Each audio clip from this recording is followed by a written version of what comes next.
بسم الله الرحمن الرحيم. السلام عليكم ورحمة الله وبركاته. بسم الله الرحمن الرحيم. الحمد لله رب العالمين، وأفضل الصلاة وأتم التسليم على سيد المرسلين محمد المبعوث رحمة للعالمين، وعلى آله وصحبه أجمعين، وعلى من اتبعهم بإحسان إلى يوم الدين. أعوذ بالله من الشيطان الرجيم. يوم تبيض وجوه وتسود وجوه، فأما الذين اسودت وجوههم أكفرتم بعد إيمانكم فذوقوا العذاب بما كنتم تكفرون. صدق الله العظيم. Başımızın təci ustadlı, yüzleri nurli, dilleri doğali hacdədili, yürekler nuru iman bilen yalfıllap duran kıymatlı erzişli yiğit dostlarım. Huday Tebarek ve Teala hemmenizin etiyen taatı ve adatlarınızı, Allah'ın dergahına kaldırıyan kollarınızı, açıyan ellerinizi, din dünyanız için etiyen hayır dualarınızı Allah barinizden kabul etsin. Huday Tebarek ve Teala emniyeti, can sağlığı, yurt parahatçılığı, nığmut bolçuluğu başımızdan ayırmasın inşallah. Hazreti Ebu Bekir Siddiq'in 29. siretinin içinde bugünkü celese Ebu Bekir Siddiq'in zamanında bir olakon bir vakı evveliye, o da Arap taifelerden neçe kabilele İslam dininden, Müslümançılıktan evurliyerle, bir neçeli önkü kafirçılığını evurliyerle, İslam dininden çıkıyerle, Hazreti Ebu Bekir Siddiq de şolun mukabiline etyen işi ve içindeki dersler bilen inşallah 29. celesede hizmetinizde bolar. Allah etyen iştiyerlerden kabul etsin inşallah. Kıyameti Huday Teala bir ayan içinde Ali İmran'ın 106. ayetinde kıyameti vesfliye Huday Teala. Kıyamet gün molonna bir tofor adamların yüzü yalfıllap, ak bolup, nurani bolup, yağıtı bolup duracak. Allah hemmemiz şolardan etsin eserlemiz bilen bile. Emme bir tofor adamların yüzleri ört qara olaqadani, bir qaralıp bir binur olaqadani duracak. Yevme tebiyyaddu vujuhu ve tesveddu vujuh. Yüzle ak bolyen gün kıyamet gün. Bir tofor yüzle de ört qara bolyen gün kıyamet gün. فَأَمَّا الَّذ۪ينَ اسْوَدَّتْ وُجُوهُهُمْ اَكَفَرْتُمْ بَعْدَ اِيمَانِكُمْ.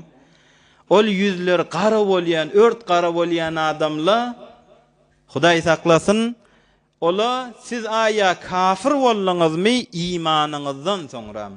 Yani bir adamla ve iman nesip ediptir, Müslüman boluptırla, İslam'a giriptirla, izinden imandan evurlip kafir boluptırla, bunlara murted deyiliye. Ola kıyamatta yüzleri qara bolacak diye Huday Teala. Yüzler bir qara bolacakla olara murted deyiliye. İbn Abbas radıyallahu anh nakletiye. Resulullah aleyhissalatu vesselam aydıptır. Yuca'u bi rijalin min ummeti. Kıyamet gün molonna min ummatumdan diyen adamları, yani Resulullah aleyhissalam'dan sonram bir imanın tağımındadan adamları getirilecek. Feaqulu ashabi, Resulullah aleyhissalam min aytacak, şıla min sahabalam, şıla min adamlam diye aytacak. Feyuqal, ohum bana aydılacak, inneke la tedri ma ahdathu ba'dek. Sen bilmeyen bula senden sonram näme işler öğrettiler. Sen bilmeyen bula senden sonram näme ettiler diye akadani bana şeýle aydılacak. Ohum minne Hazreti İsa Peygamber'in aydan dogasy ýaly bir salih benden aýtşy ýaly kuntu aleyhim şehiden ma dumtu fihim felemma tewaffaytani kunta ente'r raqiba aleyhim. Ey Hudaya, men aralarynda käme şolary iman bilen men şahit boldum. Emme men vefat edemden sonram, sen men amanat canım alangdan sonram, onna sen bulary ýeti Hudaya diýakadan men şeýle aýtjak diýipdir. Oham bana şonna aýdyljak, ya Resulullah, bula senden sonram imandan dänen yine öwünçäki botperestligi öwürlen kafirçylyk begellen adamla bula sen sahabalan dä diýip aýdyljak, nauzubillah. Inni Hazreti Ebu Bekir Siddiq'ın mugabilini evunne duriyalli şıl adamla. Bir qiyyin ýagdaý bolýa näçe jelese mundan öňçe aýtdyk. Enemiz Hazreti Aýşa aýtýa, Rasulullah aleyhisselam vefat edenden soňra bigat agyr ýükle men atamyň gerişine geldi. Bigat agyr ýükle Hazreti Ebu Bekir Siddiq'ın başyna geldi. Eger ulu dağlary şol agyr musibetli ýükle geltetdi, ulu dağla pytyrardy. Ebu Bekir Siddiq şiziri bir qiyyin ýagdaýlara galdy diýip enemiz Hazreti Aýşa şeýle aýtýa. Hazreti Ebu Hurayra adın kan eşdiýänlersiňiz Hazreti Ebu Hurayra ol aýtýa: "Wallazi la ilaha illa hu laula anna Aba Bekrin istukhlif ma ubidallah." Thumma qala ath-thaniya thumma qala ath-thalitha. Hazreti Ebu Hurayra edipdir. Allah bilen men ant içýän, Allah şahitdir dipdir. Eger Ebu Bekir Siddiq halifa bolup, Ebu Bekir Siddiq Rasulullah aleyhisselam'dan soňra yerine Rasulullah'ın yerine Ebu Bekir Siddiq oturmadyk bolsatdy, onna Huda yerin yüzünde ibadet edilmerdi. Onna Allah yerin yüzünde bendigi etýän Hudaýa tapylmardy diýip 3 gaýtarsyn Hazreti Ebu Hurayra şeýle aýtýa. Hazreti Ebu Bekir Siddiq dinden sürim musulmanlaryň başy bozulmasyn ýakadany agyr ýükler tahammül edipdir. Dinden sürim bagryny ýakýan adam Hazreti Ebu Bekir Siddiq. Hazreti Ömer radıyallahu anh Ebu Bekir Siddiq dünýeden vefat edenden soňra Hazreti Ebu Bekir Siddiq'ın zinanasından sorapdyr. Hazreti Ömer hemişe gurrunlarda geçýär. Madam Hazreti Ebu Bekir Siddiq'i geptip ýören adam da, gepte diýen kaş menne şonu ýaly bolsam da diýmek da. Hazreti Ömer madam geptip ýören adam. Hazreti Ebu Bekir Siddiq dünýeden vefat edenden soňra Hazreti Ebu Bekir'in zinanasından sorapdyr Hazreti Ömer. Ebu Bekir Siddiq'ın bir geň etýän işleri näme etdi? Ol zinanata aýdypdyr. Ebu Bekir Siddiq giýjelerden soňra, Yasin okuýandan soňra, hay bir uzak muddet içelim biz ýatsak da Ebu Bekir Siddiq aýaklaryny galdyryp, başyny eň akadan gözüni ýymyp, näçe wagta çellim garanky giýjäň içinde Ebu Bekir Siddiq şeýle Hudaý bilen munajat edip Hudaý zikredakadan oturýatdy. Hay daňa golay erti namaza golay bolanna Ebu Bekir Siddiq bir başyny galdyrakadany Allah diýetdi. Şu ýüreginiň eýni bir bagyr näzire ýanynda bir ýysy bolýa, şon ýaly bir koku, şon ýaly bir ýys otokda aýlanýatdy. Jigir Allahyň ışkyndan ýan adamdy dipdir. Bir başyny galdyrakdan bir Allah diýenne eýni bir zat ýan ýaly bolakadan öýde biz şoň ýysyny ihsas etýärdik diýen Hazrat Ömer aglapdyr. Hey Hattabyň ogluna da bir näzire bir zatla bolmaly. Ebu Bekir Siddiq bir näzire adam diýip Hazrat Ömer aglapdyr. Ol ýüregi ışky Hudaýyň ışkyna ýan Ebu Bekir Siddiq Rasulullah aleyhisselam'dan soňra şygat meşakkatly sahtilere galýa. İmam Zahabi rahmetullahi aleyh tarihi naqletýär. Lemma işteharat vefatun Nebiy sallallahu aleyhi ve sellem bin nevahi irtaddat tawaifun kesiratun minel arabi anil İslam. Rasulullah aleyhisselam'ın vefatı döwreklerde Araplarda ýaýrady. Rasulullah dünýeden ötüpdir. Rasulullah aleyhisselam dünýeden vefat etdi diýilakadan Araplaryň arasynda bir habar ýaýlapdyr. Hemmes Medine'de de döwrekde ýaşaýan Araplar we kabileler we taýfalar we olawalar we hemme ýerleri ýaýraýa Rasulullah aleyhisselam vefat etdi diýen wagtynda Araplardan kän Araplar İslam dininden öwünçäki botperestligi, İslam dininden çykakadan öwünçäki agidalaryna, bawerlerine, ýene ýyllaryna geçdiler. Yani bir nagat agyr ýük bolmaly. Arap taýfalar öwünçä musulman mollyk diýelle imandan dänip ýene kofra barpdyrlar da. فَمِنْهُمْ مَنْ تَرَكَ الْإِسْلَامَ جُمْلَةً وَتَفْصِيلًا وَعَادَ إِلَى الْوَثَنِيَّةِ وَعِبَادَةِ الْأَصْنَامِ. Bir tofar Araplar şol öwünçäki ata-babalarynyň kıyaly bota çokunýarly, botu ibadet etýärli, botperestlige öwürlipdirler kullen. Yani murtet bolup dinden çykakadan öwünçäki ýene botlar bilen bolup başlapdyrlar. وَمِنْهُمْ مَنْ اِدَّعَ النُّبُوَّةَ bir toforlada Musaylime-i Kezzab ýaly özü etdiýy nubowwat edipdir. Ol peýgamber dünýeden geçdi, indi men peýgamber diýakydan bir öz başyna bir ulaqon bir zalalet, bir gumrahlyk, bir fitne döredäkidan başlarla bolupdyr. Men peýgamber diýip. Wa minhum men da'a ila terki salah. Bir tofor araplarda biz musulman diýipdirler. Biz öňçäki musulmançylygymyzda ba ýöne inni namaz diýen zat gerekkä diýakydan başlarla da bolupdyr. Wa minhum men baqiya ya'tarifu bil islami wa yuqimu as-salah walakinnahu imtana'a an ada'i zakati. Emma bir toforlarda ba biz musulman diýipdirler. Namazy biz berpa etýäs, namaz okuýas diýipdirler. Emma zakaty biz bermeýäs. Mallarymyzdan, ekillerimizden, baglarymyzdan, ziraatlarimizdan zekat, üşür biz bermeýäs diýipdirler. Şon bi faqat Rasulullah aleyhisselamyň zamanyna has, Rasulullah dünýeden ötenden soňra bizatla da aýyrlýa diýip, bulada da bir ferqi bolupdyr. Bölünüp barýar. Şagyr ýükle kime galmaly? Hazreti Ebu Bekr Siddiq baş bolupdyr, ona galmaly şulan hemmesi. Emma bula bilen tökünmändir. Wa minhum men şamita bi mautir Rasul sallallahu aleyhi ve sellem. Emma bir tofor namart araplar barmışdyk. Rasulullah aleyhisselam dünýeden vefat edilligine begenip başlapdyrlar. Rasulullah dünýeden geçdi diýende musulmanlaryň jigeri kan bolup duran ýagdaýynda bir toforly begenip başlapdyrlar. Musulmançylyklar ozal bärdinmişdik, nifaqymışdyk. Munafık bolup ýören adamlar bula begenip başlapdyrlar. Öňçäki jahiliýetiň ahlaklary, öňçäki içýän zatlary, öňçäki barýan haramlaryna inni baram alyp bula begenip başlarlar bolupdyr. Bir toforlarda bir araplardan heyran bolupdyrlar, bir göreýiller näzire bolýarby. Rasulullah dünýeden öten Musa aleyhissalatu vesselam araplarda bölünip duran wagtynda ay göreýiller bir köp nirak bolsa ay azda biz şoňa garşyn bolar siýakydany tahayyurda heyranna intizar çekip durarlar da bolupdyr. Ferqi bölün bolupdyr da.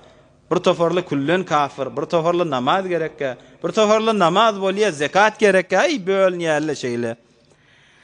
Şa agyr ýükle hemmetçegi Hazreti Ebu Bekr Siddiq'a galya. Hazreti Haji Yusuf Hamedani Kuddise sirruh büyük evliyalardan adını ozalken işleyenlersiniz. Hazreti Haji Yusuf Hamedani Hoca Ahmed Yesevi'nin piri, Hoca Abdülhalik Gacdavani'nin piri, Hazreti Haji Yusuf Hamedani büyük bir evliyalan biri. Hazreti Yusuf Hamedani'nin keramatlarından aydılya, bir vaqt bir zinana, yaşul zinana Hazreti Yusuf Hamedani kelipdir.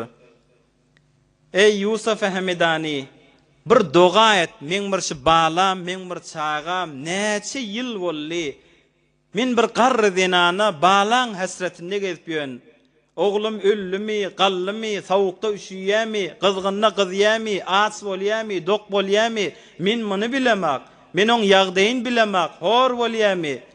Kösenik gezipýärmi, gönenik gezipýärmi? Ondan habarym ýok. Ey näçe ýyl boldy men balamdan habarym ýok. Ey şu gözüm baka, şu dünýäň gözü bilen bir balam göräsem, bir janym baka bir balam bagryma gysasam. Ey Haji Yusuf Hamedani, ey Hoca Yusuf Hamedani, bir doga et, men bir şu balam näme bolan bir görmäkem, dünýeden ötmäkem bir göreýin ne diýakydany bir ýaşul zenane gelipdir. Hazreti Yusuf Hamedani aýdypdyr. Sen öýüňe garşyn gidip we bolýa doga edernipdir. Ol zenana öýüne garşyn barýa, öýüne girip gafiňy açsanna ogly haýatda duran bolmaly. Biz zenana täçjüp edipdir. Ey jan ogul diýipdir. Men Hoca Yusufa doga etdirip gelýän. Men şu balam göreýin ne diýip doga etdirip gelýän. Sen nirlerde etdiň, näzire geldiň şumat. Men näçe ýyllap hasretde goýdyň jan ogul. Ay ene aýtma diýipdir. Mene näçe ýyllap zynnana düşdüm. Mene bir gurbetde esir etdim, zynnany etdim. El aýagyma zynjir baglakydan men zynnanyny baglak goýdylar diýipdir. Daşarda serwally da du, menne zynnanyny miýlilen aňyrsyna el aýagym zynjirldy kam. Hoca Yusuf Hamedani men ýanymda birden çykdy. Hey ogul, gözüň ýym diýdi. Menne şo taýda duran ýerim gözüm ýymdym. İnni gözün aça diýdi, gözüm açdym, haýatda çykdym diýipdir. Gözün aç dedi, gözüm açtım hayata geldim. Menne haberim yok. Zane ne diye akıdan enezini kucaklaptır. Hoca Yusuf Hemedani şeyle bir kerametli, bir zorli evliyalan biri. Hemedani'ne dünyaya geliyor. Marda Türkmenistan'na şu tadı dünyadan geçiyor. Yine bir kerametlerinden aytýarlar, bir muritlerinin bir, sofalarının biri dünyadan öttü diye akıdan bana haber veripdirler. Hazreti Hoca Yusuf Hemedani Kuddise Sirru barıptır başında. Ay be muridi sofası ayrıldı diye akıdan baş ucunda duralla olmalı. Çağacıklar varmıştık. Bir 3-4 tane yetim kalan oğulcuk kıyacağlar var. Bunlar bir ağlaşyarlı olmalı. Atasa dünyadan geçipdi. Hemmesinden meterşi çağacıkla yürüg bilen ağlap durany gören wagtynda Hazreti Hoca Yusuf Hemedani Hudaýy elin aldyrakadan doga edipdir. Hudaýa öz gudratyň bilen, Hudaýa Hazreti İsa'ga edin mojizeň bilen bizaz balajyklan ağlap duran men yüregim çekmedi. Hudaýa şun iýizine öwür diýende ýanky dünýeden ötüp barýan adam sagalakadan mundan soňra näçe ýyl ýaşap oglalarynyň ulalaryny görakadan dünýeden geçipdir. Hazreti Hoca Yusuf Hemedani bir gün gurrun berip duranmışdyk. Inni bir dersa imanna musulmançylykda adam agzyndan çykýan zady bilmeli. Bir näçe zatlar we tahsabunahu hayyina we huwa indallahi azim diýe Hudaý Taala. Bir näçe zatlar şaýet siz yeňil, ay näme işgal başy zatlaň diýdiňiz. Emme şol işgal ýok diýen zadyňyz Allahyň ýanyna ully diýe Hudaý Taala. Murtetlik yani din musulmançylykdan öwürilmeklik bir näse aýtýan zatlarymyza habardar bolmaly. Hazreti Hoca Yusuf Hemedani minbere çykyp bir wagt gurrun berip duranna bir minber bir amanat zatdyr musulman dogalla. Ses zewt bolupdy her ýerde eşdilýär. Bir minber 1400 ýyl bäri Rasulullah aleyhissalamyň mübarek sözüni nakl edilýär. Bir dini nakl edilýär. Munna hiç kim gelakadan şahsy zadyny aýdylýan zat dädir. Kur'andan nakl edilýär. On bir gurrunla aydılan vaktında ya her yerlerde şu Resulullah aleyhisselam aytýar, ya Allah aytýar, ya dinimizde şu zatla haram, dinne doğru de şu zat diýlenni, ay afkarlar puside, magzlar puside bilan. Bula bir zatlar aydyp ýölle. Hay 1400 ýyl mundan önce indi jahan beruz bolagly, dünýäň gözi açygyly, temettün bolagly. Bir zatla näme afkary pusidele bilen ara gelýärler. Agzdan çykýan zada habardar bolmaly. Hazreti Hoca Yusuf Hemedani gurrun berip duranmışdyk. İbn Saka diýen adam difa galakadany diýen zatlaň da näme diýipdir? Näme zatlar aýdyp duň sen diýipdir? Bir zatlar aýdaýaňdy sen ýakadan myň aýtýan zadyna irad edipdir. Şu zorly ewliýa adam. Hazreti Hoca Yusuf Hemedani myňa bakakadan hey adam jaýyňda otur diýipdir. Sen agzyňdan, sen sözüňden köfrüň ýysi gelýär diýipdir. Sen adam agzyňdan köfrüň ýysi gelýär, otur jaýyňda diýipdir. Wagt geçmändir. Şol adam dinin ewed edip, dininden ewurlakadan, musulmançylygyndan çykyp, Muhammed peýgamberi inanmaýanlaryň arasyna girip, Mesihi bolup, Mesihiyet bilen dünýeden geçipdir. Agzyndan çykýan zady, hey adam, sen agzyňdan köfrüň ýysi gelýär. Sen adam otur diýe. Ol adam tamam kafir bolakadan dünýeden geçipdir. Adam aýtýan zadyna bir dikkat etmeli. Zat musulman dogalla. Adam İslamdan üzülenini bilmeň alaýandyr ha. Näme bir näçe kofr kelimeli bilen kepläp. Ya bir näçe istihzaly bolýar din marada. Ay Hudaý aýtýaşyny, Hudaýyň aýaty barada, Hudaýyň peýgamberi barada bir näçe zatlar aýtmaklyk bilen adam dinden çykaýandyr ha. Nauzu billah. Hudaýa onu düşmeklikden saklasın. Bu bir dinimiziň içinde bolan, tarihte bolan gurrunly içindäki dersler aýdylýar. Elhamdülillah hemmäňiz bizlere zady raýat etýän adamlar. Ýöne her kimiň bilmeli zatlary şi. Hudaý barada nauzu billah biderek keplata. Ya peýgamber barada biderek keplata. Ya bir peýgamberleri men inanmaýan diýata. Ya ummet bir zada icma edipdir. Tamam ulamalar icma edipdirler. Nämäge? Ci dinne bir zat haram diýilipdir. Ay nämiş gel var şu zatlaňda ýöne gyn tutulupdy. Bir afkary pusidele bilen näme zatlar gurrun etip ýöňüz diýilasa, adam agzyndan şol kepleýän kefinden kofrun ýysi gelýändir ha. Şol diýän zatyndan kofrun ýysi gelýändir. Bir dikkat edilmeli zatlar şol musulman dogalla. Bir haram zatlary ýaş oglalla. Diniňe gaýym durmaga wezifeň. Emme bir tofar oglalla wa ay namaza gaýym durup bilmeýärler da harama da şayet mortekep bolup ýörendir.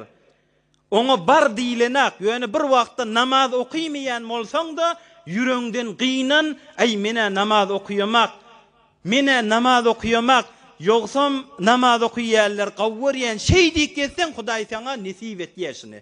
Hudaý sen gawbendeleň arasyna girmeklige nesip etýär. Emme namaz okuýmasaň da dilin barmasın. Ay namazda näme gerek? Namazda bir eleki zat, nauzubillah. Yüreň pak bolsun diýip agzyňdan bytak ýanlarsaň, onu bir sözlerden kofrun ýysi gelýär. Aýtýan zadyňa habardar bolmaly, dikkat etmeli. Harama mortekep bol, yüreňden gynan şoň haramdygynda. Hudaý seni hidayet eder. Yehdi bihillahu men ittaba'a ridwanahu subulas salam. Harama mortekep bolup ýören adam yüreginden gynansa, wahşy Hudaý men ýene şey daýan ise Allah etýär şon dogry ýola hidayet eder niýe. Emma nämiş gäli we bizatlaň diýse, ol adam perwendesin garaltýar. Oň agzyndan çykýan zat ol köfrün ýysi bolýar.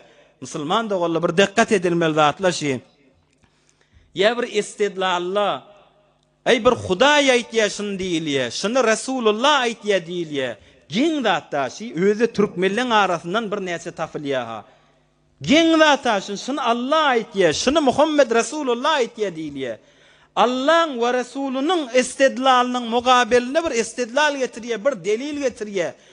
Hudaýa ynanmayan adamyň bir aýtýan sözüni getirýär, şon delil tutunmaklyk, o da türkmenden, ay türkmeniň ýüz garasy ýaýla.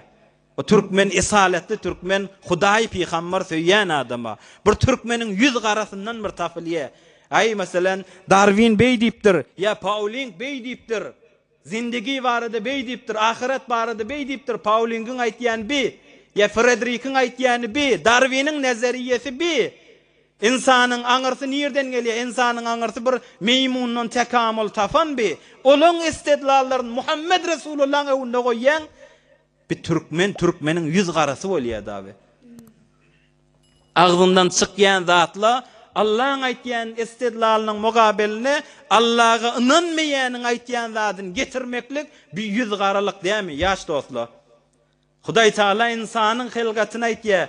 وَلَقَدْ خَلَقْنَا الْإِنسَانَ مِنْ سُلَالَةٍ مِنْ طِينٍ ثُمَّ جَعَلْنَاهُ نُطْفَةً فِي قَرَارٍ مَكِينٍ ثُمَّ خَلَقْنَا النُّطْفَةَ عَلَقَةً فَخَلَقْنَا الْعَلَقَةَ مُضْغَةً فَخَلَقْنَا الْمُضْغَةَ عِظَامًا فَكَسَوْنَا الْعِظَامَ لَحْمًا ثُمَّ أَنشَأْنَاهُ خَلْقًا آخَرَ فَتَبَارَكَ اللَّهُ أَحْسَنُ الْخَالِقِينَ ثُمَّ إِنَّكُمْ بَعْدَ ذَلِكَ لَمَيِّتُونَ ثُمَّ إِنَّكُمْ يَوْمَ الْقِيَامَةِ تُبْعَثُونَ. 3 tane aýaň içinde Hudaý Taala insan nerden teşkil tapýar? İnsan näzire yaradylýany Hudaý Taala 3 tane aýaň içinden aýtýar. İnsan yaradylandan soňra dünýeden ötüp kıyamatda da Hudaýyň huzurunda durjaňyz Hudaý Taala 3 aýaň içinde aýtýar.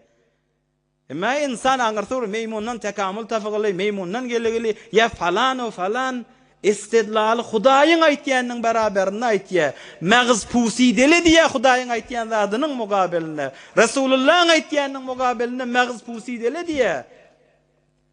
Öz istidlal edip duran adamy Hudaýa ynanmany näçe ýyl soňra nezerinden ewurilip garaýeryň eteginde puside bolup ýaty. Sen afkaryň pusidem ýa 1400 ýyllap sabetdi, her kim okuyupdu, her kime delil bolupdu, kafirli görüp musulman bolupdu, sen afkaryň pusidem ya 1000 ýylda düşýärli pusidem. Eger magz pusidelik, afkar pusidelik sen aýtýanyň bolsa, degme Qur'anyň ýerine düşýärliň magz puside bolsun. Bir türkmeniň ýüz garasy bolaqydany fazai mejazide her zatlar neşr etmek, iman, musulmançylyk o da türkmenlerden dädir. Türkmen esaletli Hudaý peýgamberi söýýän milletler aýtýan zadymyzdan kofrun ýysi gelamasyn. Bir wagtda tagsirlaň biri Mektep ders verip duranlar, oglancıklara mektep ders verip Subhaneke öğretiye, ettehiyyatı öğretiye, namazın yollarını öğretip duranlar taqdirlan biri. Geçip barayan adamlan biri ağzımızdan çıkyan zat köfrün isin beramasın yeni tekit edip aytyan dikkat edilmeli zatla Hudaý barada din barada aslan gurrüňe girmeýliň. Allah näme şol dogry. Resulü näme şol dogry. Ol taqdir mektep ders berip duranna geçip barayan adamlan biri mydam dil ýetirýän bolmaly. Ay geçip barýaka. Hay bikarly da bula. Nämeň ýerine düşýärler bula diýakadan şeýtirip geçikýän. Näçe unnen yine de şeýle taqdir mektep ders berip dur. Ol okon ýaşul taqdir bolup oglanjyklara mektep ders berip durana. Buharada okuýup gelen adamlaň biri ha. Hey geçip barýarlaň biri hay bikarly da bula. Nämeň ýerine wagt güýmep ýöňüz. Şol adam dünýeden geçjek bolanda Muňa la ilaha illallah aýt diýenlerine ağzynda dili çiýişip barýan bolmaly. Ahyrda la ilaha illallah aýtmany dili ağzyndan çykyp barýar diýe. Kepläp başarman dünýeden jan beripdir. Dilini näme arada aýtýan şu dil köfrüň ýysyny beramasyn. Ey şizadi Hudaý aýtýar, peýgamber aýtýar, dinimizde şu zatla haram diýse etseň et, emme mert bol haramlygyny boýnal. Ey men gynanýanna haram dinimizde dogurdat bolsa, dogurda bolsa da men etýänni haramdygyny boýnal ýyzyna towaňa jaý bolar. Emme meňe dil ýetirseň diniň daýyrasyndan çykýan. Diniň daýyrasyndan çykandan soň her zat etseň ol sen Hudaýyň ýanyna makbulle imandan çykan adam bolýar. Dikkat edilmeli zatdyr şi. Ýaş musulman dogully. Haram, ay näme haram diýäniň näme beter saq tutup durmaň. Bir käse suw bolanda näme bagyşlaň, bir käse hafa suw bolanda näme iki sefer içilýän zatda beter bir saq tutup durmaň. Agzyňdan çykýan zada dikkat etmeli. Kur'an bilen sabit bolan zat haram diýip duka barsaň da gynan şoňa barsaň da gynan emme näme şoňa haram diýerler näme fark etjek bir käse suw başga suw bilen diýseň o sen daýyry imandan hatar oklapdy köfrüň ýysyny berip aýtýan zadyň ýa namaz ay namazda näme okuýan oglanlara ýürek pak bolsun namaz gerek kim ay mena okuýamak gynan ýa näme okuýmaýanymy ay mena okuýamak da ýöne Beýdiýsen sen bir günäkär musulman bolýan, emma ýene musulmançylyň ba, ýene imanyň ba. Ay bizatla gerek diýsen onu bir sözden köfrüň ýysi gelýär. Ýaş mümin musulman da golla. Ýa hac barada, ay hajda näme? Gerek kim ýöne hazinelere daqadan bir kefi diýmek adamyň imanyny hatar oklaýandyr. Ay her kim öz ýagdaýyna görä bolýar da. Agzyndan çykýan zada dikkat edilmelidir ýaş dostlar. Ya hijab barada. Ay näme mun saq tutýarlar. Bir näçeni gyl, bir näçeni saç görnen bilen näme bi? Allah aýtýan zadynyň mugabelinde näme iş gelip zatla afkary pusidele bilen häzirde näçe ýyl mundan öňçe jahanyny beruz bolugly, emruzi ýaşamaly. Ýaşa, emme günädigin boýnalla ýaşa. Hudaýa bir tawba etmäne ýol goý. Ol Hudaýyň haram eden zadynyň mugabeline onu istidlally bilen, onu tawjihatly bilen dogurlatmak ol adamyň agzyndan köfrüň ýysyny getirýänler ýaş dostlar. Ýa zekat barada. Aýşy zekat Hazrat Ebu Bekir Siddiqyň başyna gelen zat da murtet bolarlar. İşte inşallah mufassal gurrun eder. Ay zekat da näme? Bir ýöne bir milletin malyny almak dawy. Nauzu billah. Zekati yalvarıp bir aňyr tarafa. Bir wagtda Junayd Bagdadiň dädesi, atasy öýe aglak gelipdir da. Junayd Bagdadi 7 ýaşyndamışdyk. Onda näme bolla başyňa näme zatdan sirem aglaýan?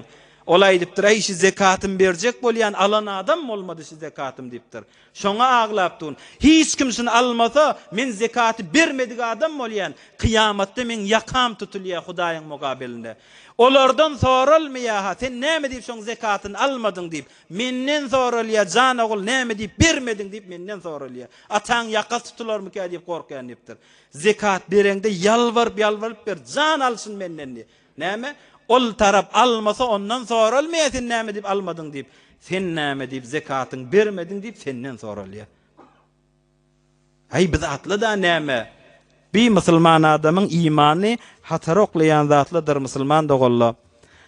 Be her hal Hazreti Ebu Bekir Siddiq radıyallahu anh bir Arap taifalan bolup duran ýagdaýyny görüp Adamlar çağırıptır sahabalara. Hudaýa hamd aýdypdyr.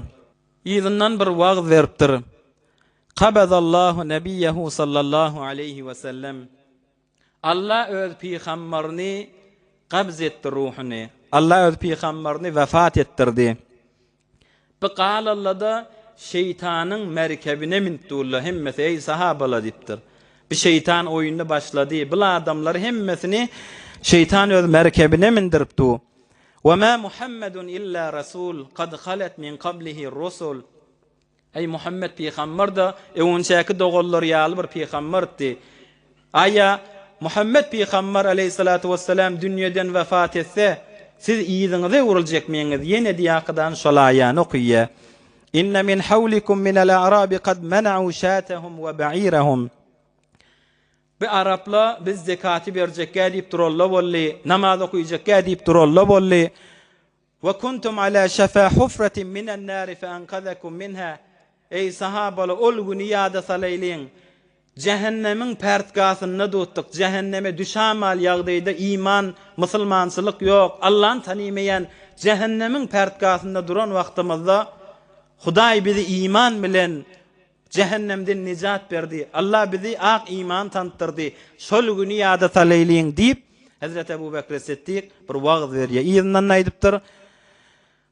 Allah bilen qasam bolsun men şu ölüşmeklikden, şu murtet bolup dinden ewurlenlerden, ölüşmeklikden galmaryn, oturmaryn, bula ya İslam'a ewurlerle, ya Hudaýyň izni bilen hak bilen batylyň arasy açylmasa, men oturmaryn ýakydan Hazrat Ebu Bekir Siddiq şeýtdir wagt berýär. Zekat diýil ýani bir tofar murtet bolarlar biz zekat berjekkä diýip äslide şoň üstünden başlaýar. Bir zekat barada logavi manasy zekadidy arasladyk diýdi. Yani bir malymyzyň hafasy we malymyzyň kiri we şony araslaýan sen zekatyň bilen. Jizye diýip kafirlaryň başyna bir zat goýulýar. Musulmanlar bir ýer feth etse kafirlara jizye berdirýärler. Her ýyla falança. Jizye kafirlaryň janyny, ganyny, malyny, namusyny emanet ýa. Jizýan berellerinde. Nämeden ganlary öldürilmeden öz janlaryny goraýarlar şo jizye bilen. Zekatda musulman adamyň janyny oda düşmeklikden, kıyamatdan goraýar. Bu Hudaý Taalaň goýan zady. Resulullah aleyhisselam aýtdy, bir tofar adamlar we aýş bir timen, iki timen bolsa, wagşy iki timen, üç timen bolsa, Allah bereket bersin, Allah ondan da köp etsin. Emma şu zekatyn bermesen, bir açyp görüň ha ýaş dostlar. Hakykat bir bilinmeli zata. Zekaty berilmeýän maly Hudaý Taala bir ýerden çykarýandyr. Bir afet geler, bir bela geler, eliňden çykar, eliňden gider. Bir ýoly bilen Allah onu sen eliňden alýada. Resulullah aleyhisselam aýtdy: "Hassinu amwalakum biz-zakah." Mallaryňyzy zekat bilen muhafazat edin, goryň diýipdir. Malyň mamy zekatyn ber, öşürün ber, goryň mallaryňyzy diýip Resulullah aleyhisselam aýtdy. Suriýede Demeşkde bir wagtda bir afet düşüpdir da bir şekirtge kän bir ziraatlere düşýär. Bir tarapdan himmi ýeri dargadyp barýanna. Emma bir adamyň ýeri we bolmaly şol ýerleň ortasynda Maňa hiç şekirtkele döwregnäki her döwrenden 4 döwrenden barıp dargadyp barýarlar bolmaly. Afet bolakadan. Emma şol ýere hiç tat baranak adamlar hiran galypdyrlar. Hey bir näzire bolýar. Şundan şekirtken nada alakadan oklasalar yine şondan çykýan bolmalylar şekirtkele. Şekirtke diýen Hudaý Taalaň jondy leşker da Hudaý Taalaň leşkerleri kenna. Jondullahil azam Allah'ın ulu leşkerlerinin biridir ha şu afet edip Hudaý Taala iýberýär. Bu adamyň hiç ýerine barmaýar, izarga ýaly, şol adam üşürüni şol ýeriň başynda, orduran wagtynda, ekin oran wagtynda üşürün şo taýda çykýanmyşdyk. Ol Resulullah aleyhisselam aýtýany: "Hassinu amwalakum biz-zakah." Malyňyz goryň zekat bilen diýen. Ol adam şo taýda ordumy? Gadim ýaşullyň diýen işmişdi kaşy. Gadim ýaşullyň etýän zady. Ay ondan bir bolsa 9 dänen bir tarafa geçirip bir däne Allah'ın paýy diýakadan Hudaýyň buyrugyny diýip şu ýeriň başynda böyle akadany munna öýe dekitmellädir diýip şeýle dagik durýanmyşdyklar. Bir sen öz malyň gorymak, ýaş musulman da golla. Bu bir dikkat edilmeli zat. İmam Şafii rahmetullahi aleyh 6 ýaşynda İmam Şafii Resulullah aleyhisselam diýişimde gördüm diye. Resulullah aleyhisselam hey çağazyk, hey oglanjyk, sen kim diýdi maňa? Men aýtdym, ya Resulullah, men sen ummatyňdan bir oglanjyk men diýdim. Resulullah aleyhisselam ýyljarakadan bäri kelliýakadany mübarek agzynyň suwuny men agzyma garşyn uzatdy. Meni şondan agzym açyp durdum. Resulullah aleyhisselam'ın mübarek agzynyň suwy men dodawma, agzyma, dilime degdi, şonu ýutdum. Ey oglanjyk, seninni gidip Allah'ın bereketi sen üstüne iner diýdi Resulullah aleyhisselam diye.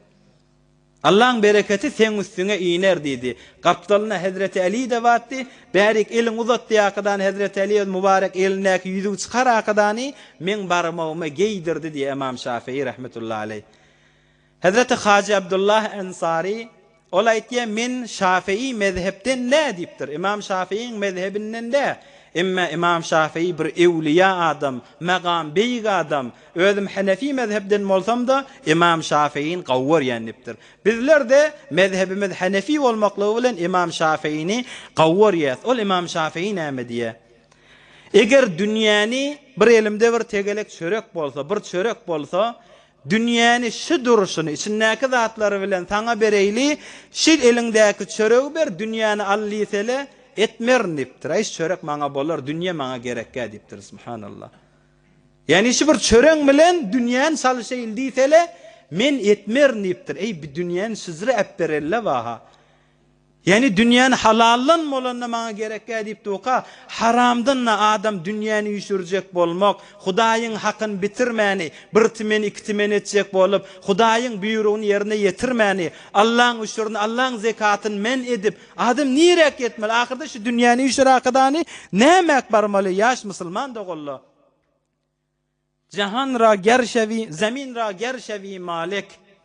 Zemin ra gerşevi malik. Temeber aseman dari. Adam şu yer eye olasın ha. Dünýeden doýmaýa adam, hersen doýmaýa. Resulullah aleyhisselam aýtdy, adama bir oy, bir tokoy dol gyzyllan berilse, ahabba an yakuna lahu wadiyan. Aýş bir oy bolat da, iki oy bolsa, iki tokoy dol gyzyl bolasa, onda kän zatlar et boljak diýerdi diýipdi Resulullah aleyhisselam. İki tokoy doldur gyzyllan mera.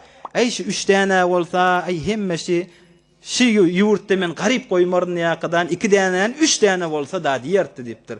Adamyň agzy dolmaýa. Zemin ra gerşevi malik, temeber aseman dari.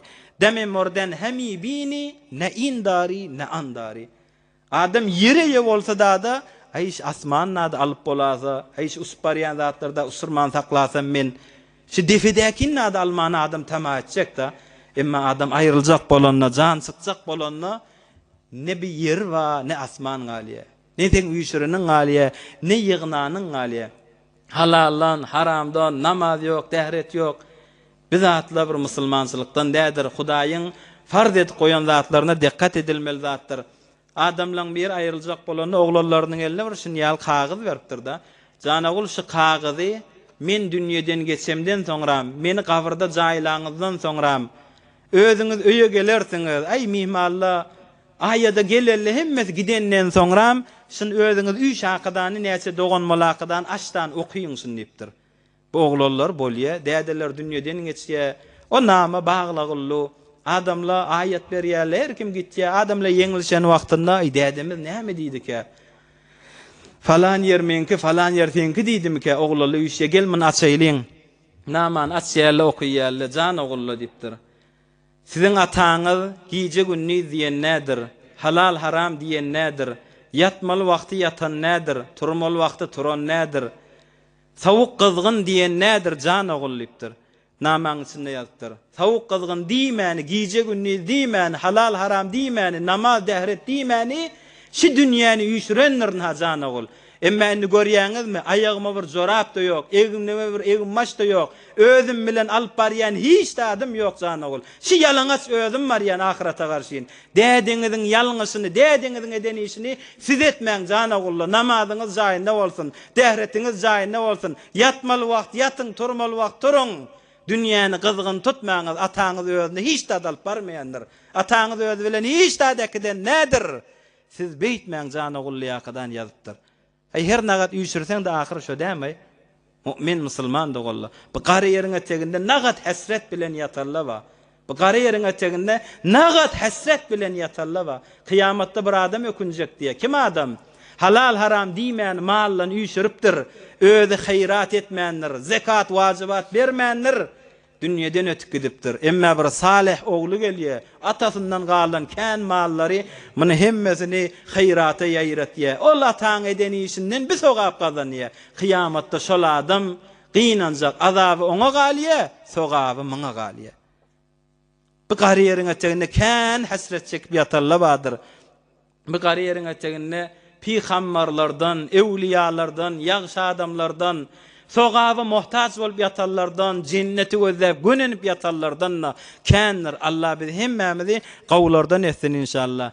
Yeňil bakma toprağa, toprakda kimler ýatyr?